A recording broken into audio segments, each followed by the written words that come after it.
My dear brother and sister, I hope कि आप लोग अच्छे होंगे। मैं आप लोगों को आज इस वीडियो में क्लास 10th का गोदली काव्य खंड का चौथा चैप्टर पढ़ाने जा रहा हूँ, जिसका नाम है स्वदेशी। और आप लोगों को एक बात और बता दें कि रसखान जी की कविता, गुरु नानक जी की कविता और घनानंद जी की कविता अगर नहीं देखे होंगे तो मेरे प्लेलिस्ट में जाकर देख लीजिएगा। आपको उसमें भावार्थ, कवि परिचय, ऑब्जेक्टिव, क्वेश्चन सब डाल दिए गए हैं। देखिए इस वीडियो में स्वदेशी चैप्टर जिसके कवि हैं बद्री नारायण चौधरी प्रेमघन जी, इनको प्रेमघन जी के नाम से जाना जाता है। आप लोगों को इनका पूरा आपको हम बायोडाटा बताएंगे। कविता पढ़ाने से पहले कवि परिचय भी पूरा इनका दूंगा। देखिए इनका जीवन काल 1855 से 1923 तक माना जाता है। जन्म स्थान मिर्ज़ापुर जो उत्तर प्रदेश में है। इनका उपनाम अब्र, उर्दू लेखन और प्रेमघन जी नाम से भी जाना जाते हैं। स्वदेशी, देखिए स्वदेशी कविता के लेखक कौन हैं? कवि तो बद्री नारायण चौधरी प्रेमघन, याद रखिएगा। देखिए कवि बद्री नारायण चौधरी प्रेमघन जो भारतेंदु युग के कवि थे। किस काल के कवि हैं? जैसे हमारे घनानंद जी रीति काल के, इसे है भक्ति काल के कवि होते हैं। तो इसी तरह किस काल के कवि हैं? भारतेंदु युग के कवि हैं। भारतेंदु युग के प्रमुख कवि माने जाते हैं। कौन? बद्री नारायण चौधरी। इनका उपनाम है प्रेमघन के नाम से ज़्यादा प्रसिद्ध हैं। इनका जन्म 1 सितंबर 1855 ईस्वी में मिर्ज़ापुर उत्तर प्रदेश में हुआ था। इनका जन्म कब हुआ था? 1 सितंबर 1855 ईस्वी में हुआ था। उत्तर प्रदेश में हुआ था। किस राज्य में हुआ था? याद रखिएगा। जन्म कब हुआ था? 1855 ईस्वी में। किस जगह पर हुआ था? तो मिर्ज़ापुर। किस राज्य में हुआ था? तो उत्तर प्रदेश में हुआ था। देखिए इनका मृत्यु 1922 ईस्वी में हुआ था। किस साल में मृत्यु हुआ था? 1922 ईस्वी में, याद रखिएगा। घनानंद जी की जन्म हुई 1855 में और मृत्यु होगी 1922 में।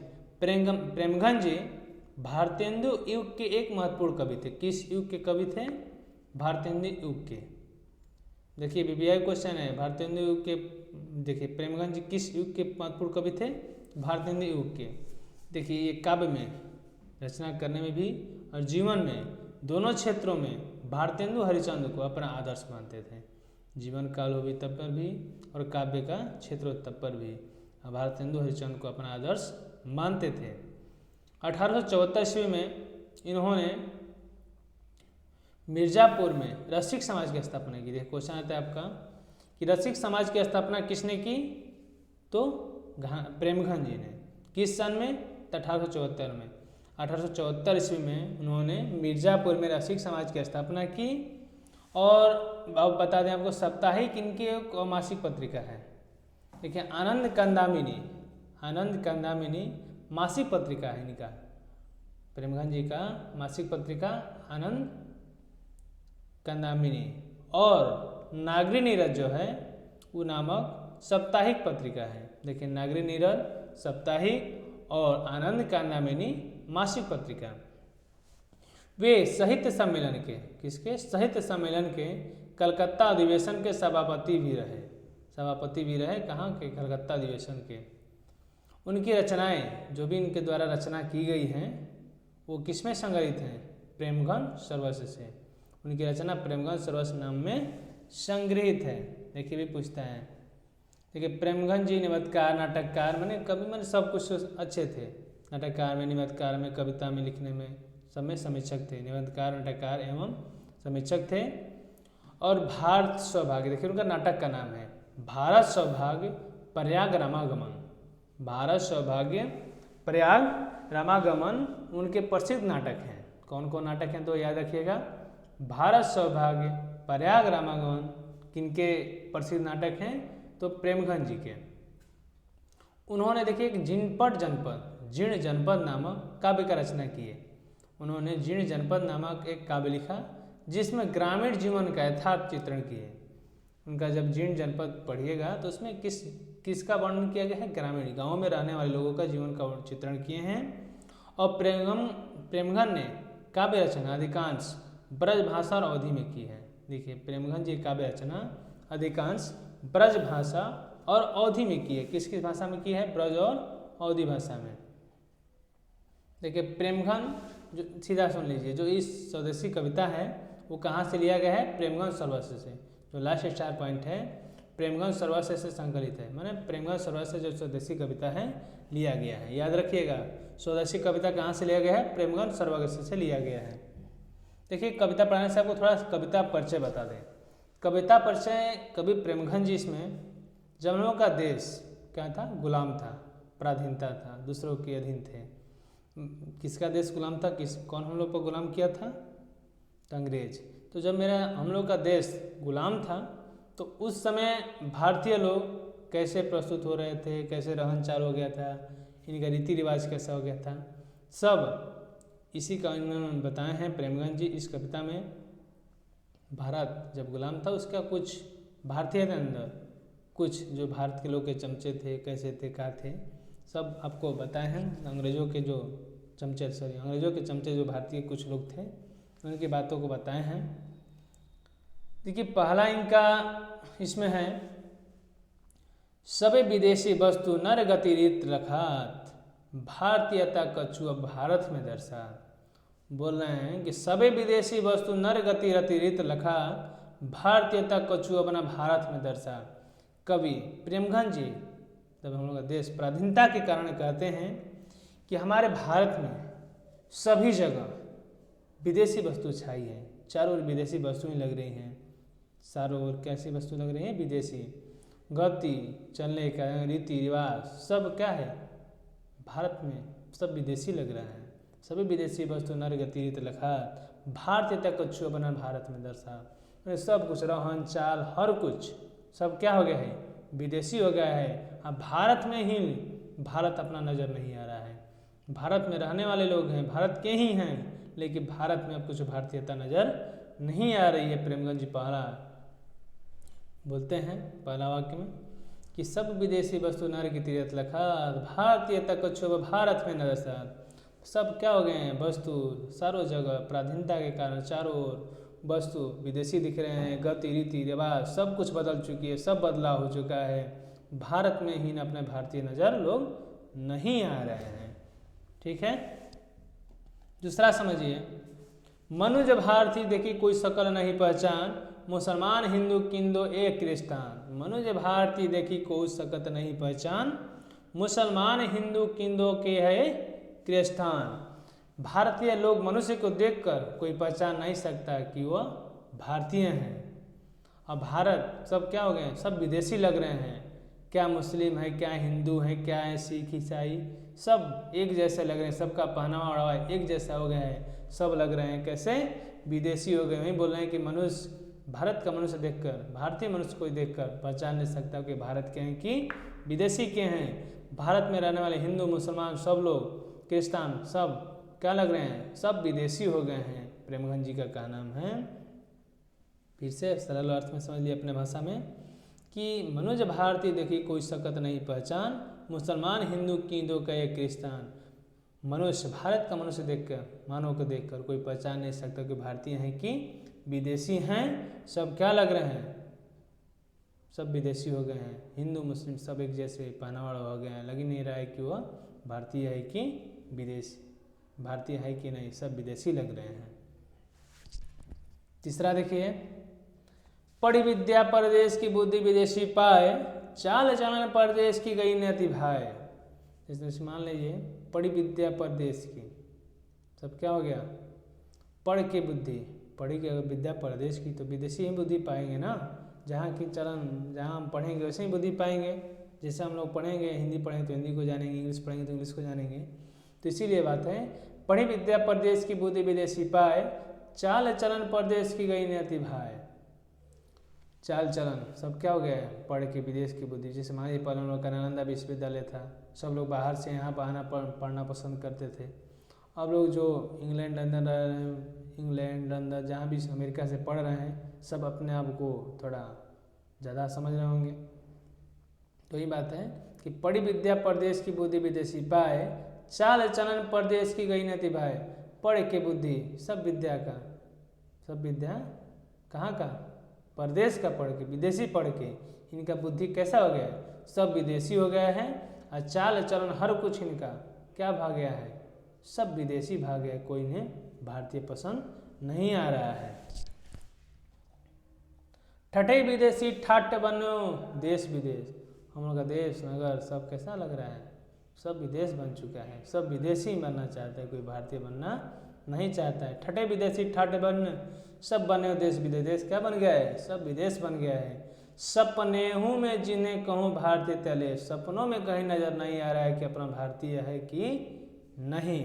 कवि का नाम है कि हर जगह देश, हम लोग का शहर नगर सब क्या हो गया है, सब विदेशी बन गया है, हर जगह विदेशी नज़र आ रहा है। सपनों में भी क्या हो रहा है, भारतीय नज़र, भारत के अंदर ही भारतीयता नज़र नहीं आ रहा है। सपने भी अगर सोचेंगे भी तो प्रेमगन बद्रीनारायण कवि प्रेमगन जी कहते हैं कि सब जगह क्या हो गया है, सब देश विदेश हो गया है। अगर सपने भी सोचेंगे तो भारतीयता नज़र हमको भारत में नहीं आ रही है। बोली सकत हिंदी अब नहीं मिली हिंदू लोग, बोली सकत हिंदी नहीं अब मिली हिंदू लोग, माने हिंदू लोग हिंदी बोलते हुए नहीं मिलेंगे, सब अपने आप को अंग्रेजी बोलने लगेंगे। अंग्रेजी बोलना अपने आप को घमंड समझ रहे हैं, ठीक ना। तो बोली सकत हिंदी अब नहीं हिंदी मिली हिंदू लोग, अंग्रेजी भाखन करत अंग्रेजी उपभोग, माने भारत के अंदर ही हिंदी बोलना, दूसरों का छोड़िए, हिंदू ही खुद हिंदी नहीं बोल रहे हैं, सब अंग्रेजी बोल रहे हैं, अंग्रेजी का उपयोग कर रहे हैं, अंग्रेजी चाल चलन, मन उनको हर कुछ बस तोड़ावा हर कुछ क्या हो गया है, अंग्रेजी भाग गया है। हिंदुस्तानियों से कोई भी भारतीयता कोई उनको पसंद नहीं आ रहा है। किस कारण, तो पराधीनता के कारण। वही बोले बोल सकते हिंदी नहीं हम मिले हिंदू लोग, अंग्रेजी भाखन करते अंग्रेजी उपभोग, मैंने सब लोग हिंदी माने भारत में ही हिंदी बोलने वाले उतना लोग नहीं मिलेंगे जितना अंग्रेजी बोल रहे हैं। मिले हिंदू लोग माने हिंदू भी अब हिंदी बोलना पसंद नहीं करते हैं, सब अंग्रेजी ही बोलना पसंद करें, अंग्रेजी उपभोग भी करना, हर कुछ माने विदेशी हो गए। सीधा क्या नाम है, प्रेम ने कहना कि भारत में भारतीयता नज़र कुछ नहीं आ रही है, सब क्या हो गए हैं, सब विदेशी हो गए हैं। अंग्रेजी वाहन वसन वेश रीति और नीति, अंग्रेजी रुचि गृह सकल वस्तु देश विपरीत। अंग्रेजी माने भारत में के अंदर वेशभूषा रहन रीति रिवाज रुचि घर रहन माने वस्तु हर कुछ क्या हो गया है, हमारे देश का विपरीत हो गया है। जो हमारे देश के रीति रिवाज सब उसके उल्टा हो गया है, क्या हो गया है, सब विदेशी हो गए। तो वही बोलेंगे अंग्रेजी वाहन वसन वेश रीति और नीति, अंग्रेज रुचि गृह सकल वस्तु देश विपरीत, सब कुछ मेरे देश के विपरीत हो गया है। रहन सहन वेशभूषा खान पीना माने हर कुछ सब क्या हो गया है, विदेशी हो गया। देश का था उसके उल्टा हो गया, विपरीत हो गया है। फिर बोल रहे हैं हिंदुस्तानी नाम सुनी अब सकुची लजात, भारतीय सब वस्तु ही सो हाय घिनात। हिंदुस्तानी के लोग ही अपना देश नाम लेने में क्या करते हैं, लजाते हैं कि हम भारतीय हैं।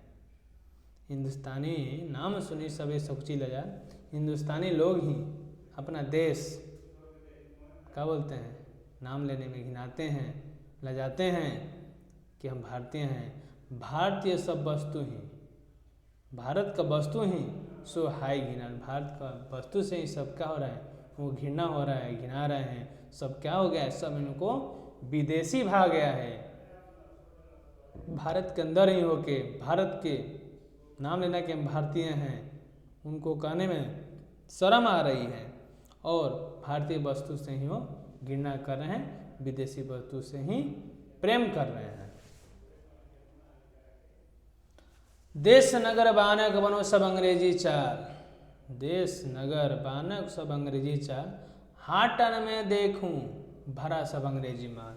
देश नगर सब क्या हो गया है ना, अंग्रेज बन चुका है, विदेश बन चुका है, हर जगह अंग्रेजी चाल ही पसंद आ रहा है, कोई भारतीय चाल नहीं आ रहा है, किसी को नहीं भा रहा है। हाटन बाजारों में देख रहा हूँ तो चारों ओर अंग्रेजी वस्तु भरी हुई है, भारतीय वस्तु कोई दिखाई नहीं दे रही है। तो ही कभी कहते हैं देश नगर बानक बनो सब अंग्रेजी चाल, देश नगर गांव सब क्या हो गया है, सब अंग्रेजी चाल में हो गया है। बाजारों में हाटों में होता है ना, बाजारों हाट, बाजारों में हाटों में सब कैसा माल दिखाई दे रहा है, कैसा वस्तु दिखाई दे रहा है, तो सब अंग्रेजी वस्तु दिखाई दे रहा है, कोई भी भारतीय वस्तु दिखाई नहीं दे रही है। कि कवि प्रेमघन जी का कहना है, जिनसे समझ सकती नहीं, जिनसे समझ सकती नहीं, धोती ढीली ढाली, देश प्रबंध करेंगे कैसे खाम ख्याली।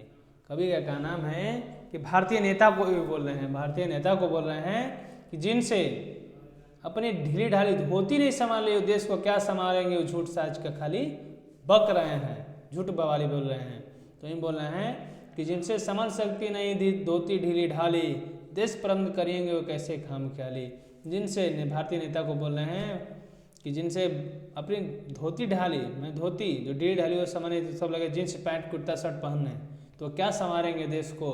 ये सब क्या है, झूठ बोल रहे हैं कि ये करेंगे वो करेंगे, कुछ नहीं करेंगे वो। तो समझ लीजिए कि जो अपना भारतीय गति रीति रिवाज उनसे नहीं समझ सकी, वो देश को क्या संभालेंगे। ये कवि प्रेमघन जी का कहना है। दास वृत्ति की चाचों दिशी चारों बनन बढ़ाली, करत खुशामा झूठ प्रशंसा मानो में डफाल। देखिए इसमें कवि कहना है कि दास वृत्ति, कुछ लोग वैसे हैं जैसे शूद्र हैं, क्षत्रिय हैं, कुछ नाम बताए हैं। दास वृत्ति के चाचों दिशी चारों बनन बढ़ाली, करत खुशामा झूठ प्रशंसा मानो मैंने डफाली। कुछ लोग ऐसे भारतीय लोग ही किसका बड़ाई कर रहे हैं, भारत का बुराई कर रहे हैं, अंग्रेजों का बड़ाई कर रहे हैं, उनके प्रति प्रशंसा कर रहे हैं।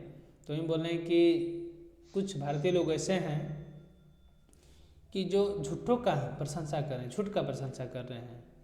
और बोल रहे हैं जिस अंग्रेजी हो गए ना, जो अंग्रेजी के चमचे थे होंगे, अंग्रेजी के चमचे होंगे, तो झूठों का गाँव गाँव में डफाली समझ रहे हैं, झूठ बकना। जो डफाली होता है कि जैसे पहले था राजा डुगडुगिया पिटवा दिया, क्या दरबार लगी हो या जी आजा हो टाइम हो, जिससे होता है उसे डफाली, तो उसी को डफाली बोलते हैं। तो झूठ साज का करने वाले बड़ाई इसे करें वैसे करें। तो कुछ भारतीय लोग थे, भारतीय लोगों के बारे में कभी कहे हैं, कुछ लोग हैं कि जो झूठों का बड़ाई करके किसका, अंग्रेजों का, उनके प्रति प्यार बढ़ाते थे और भारतीय के प्रति प्रेम गिराते थे। यही का नाम है मेरे प्रेमघन जी का। अगले वीडियो में आप लोग इसका ऑब्जेक्टिव और क्वेश्चन आंसर पूरा लेकर